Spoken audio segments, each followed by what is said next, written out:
Service économie d'Europe 1, la grande inconnue à l'heure où l'on se parle, c'est encore le nouvel âge légal de départ à la retraite qui va être retenu par le gouvernement. Aujourd'hui, c'est 62 ans. Est-ce que ce sera 64, 65 ans? La Première ministre a redit tout à l'heure que rien n'était arrêté à ce sujet.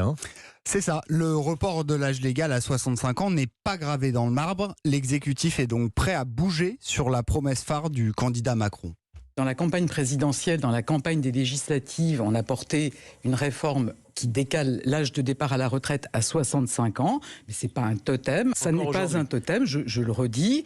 Il y a d'autres solutions qui peuvent permettre aussi d'atteindre ce qui est notre objectif, l'équilibre de notre système de retraite à l'horizon 2030. Autre annonce importante d'Elisabeth Borne, la durée de cotisation pour une retraite à taux plein ne changera pas.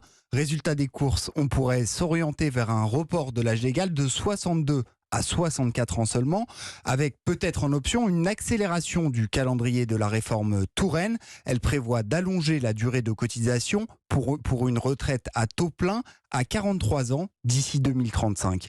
Pour tout savoir, rendez-vous le 10 janvier prochain lors de la présentation officielle du texte. Alors, Barthélémy, autre information, la Première ministre a également fait une annonce, surprise, ce matin.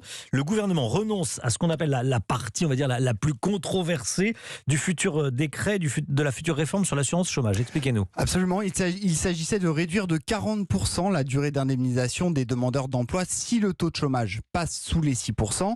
L'annonce de cette mesure, juste avant Noël et sans aucune concertation, a rendu furieux les syndicats.